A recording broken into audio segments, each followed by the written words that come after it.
दोस्तों आज मार्केट बहुत बड़ा गैप अप से ओपन होने वाला है। निफ्टी लगभग 130 पॉइंट ऊपर की ओर खुलेगा। अगर निफ्टी एक ही डायरेक्शन के ऊपर जाता है तो वहाँ पर मेरा जो पोजीशन है वो लॉस में आ जाएगा। अगर निफ्टी वहाँ से थोड़ा रिवर्स होता है और साइडवेज रहता है तो मुझे वहाँ पर प्रॉफिट होगा। मैं वेट करूँगा पहले 5 मिनट की कैंडल की क्लोजिंग का और देखूँगा कि क्या होता है। अगर पहले 5 मिनट की कैंडल अगर ग्रीन रहेगी तो मैं वहाँ पर मेरी जो पोजीशन है वो वहाँ से निकाल लूँगा। अगर वो कैंडल रेड आती है, क्योंकि क्या होता है कि बहुत बड़े गैप अप के बाद वहाँ पर बहुत बड़ी सेलिंग आती है, तो अगर वहाँ पर कैंडल रेड आती है तो मैं मेरी जो पोजीशन है वो होल्ड करके रखूँगा। तो दोस्तों यहाँ पर मुझे 1200 रुपये का लॉस लेना पड़ा है। जैसे कि मार्केट एक ही डायरेक्शन पे ऊपर की ओर बढ़ रही है तो यहाँ पर मुझे मेरी पोजीशन काटना अनिवार्य था। तो यहाँ पर मैंने दोनों ही पोजीशन एक साथ यहाँ पर एग्ज़िट कर लिए। तो आज का लॉस कितना हुआ है मेरा 1200 रुपये का, और मेरा जो कैपिटल है वो कितना रहता है 1,20,000, और 1,20,000 के ऊपर मैंने 1% का वहाँ पर अभी आज के दिन लॉस करके लिया है। और मेरा जो टारगेट रहता है वो 2,000-3,000 का मेरा टारगेट रहता है। कभी कभार मैं 800-900 में भी प्रॉफिट बुकिंग कर लेता हूँ, पर उसमें मुझे जो मेरा स्टॉप लॉस रहता है वो बहुत ही कम रहता है। तो मेरे कुछ दिन अच्छे गए और आज का दिन जो है था मेरा वो लॉस में गया। तो देखो दोस्तों, मार्केट में आप हमेशा के लिए सही नहीं रहोगे।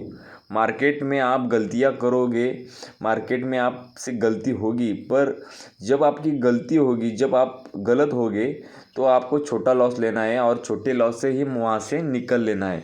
जब आप सही रहोगे तब आपको पोजीशन होल्ड करके रखना है और वेट करना है बड़े प्रॉफिट का। क्योंकि क्या होता है कि जब हमारा प्रॉफिट चल रहा रहता है तब हम वहाँ पर डर के मारे पोजीशन एग्ज़िट कर लेते हैं और छोटा छोटा प्रॉफिट वहाँ पर हम बुक कर लेते हैं। इसी वजह से महीने का जब हम रिपोर्ट निकालते हैं प्रॉफिट एंड लॉस का, तब हमें दिखाई देता है कि हमारा जो लॉस है वो बहुत बड़ा हो चुका है और हमारा जो प्रॉफिट बुकिंग है वो बहुत छोटा छोटा है।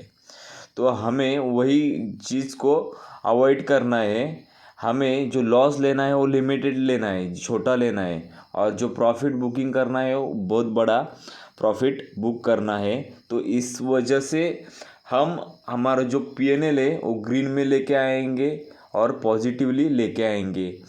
अगर मान लो कि महीने के हमने 2-3% वहाँ से निकाल लिए तो भी बहुत बड़ी अचीवमेंट रहेगी हमारे लिए।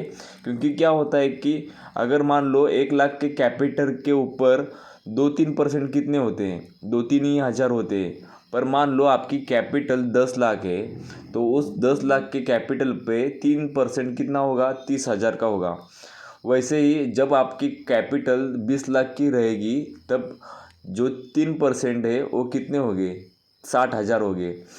वैसे ही जब जितनी बड़ी आपकी कैपिटल रहेगी तो वो जो रिटर्न्स रहेंगे 3% का भी रिटर्न रहेगा, आपको उस वक्त बहुत बड़ा पैसा बना के देगा।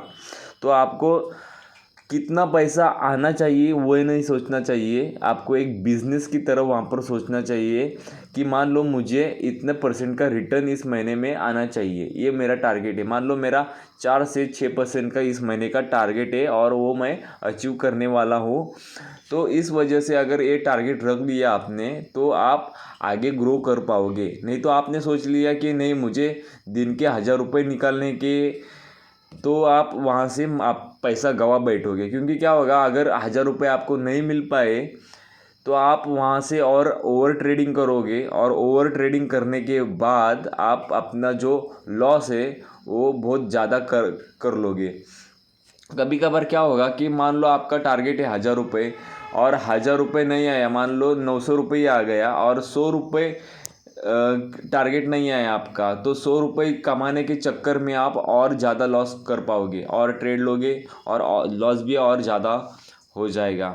तो आपको ऐसी चीज़ बिल्कुल भी नहीं करनी है। आपको वहाँ पे आपको पूरी तरीके से आपकी साइकोलॉजी पे काम करके वहाँ पर बने रहना है।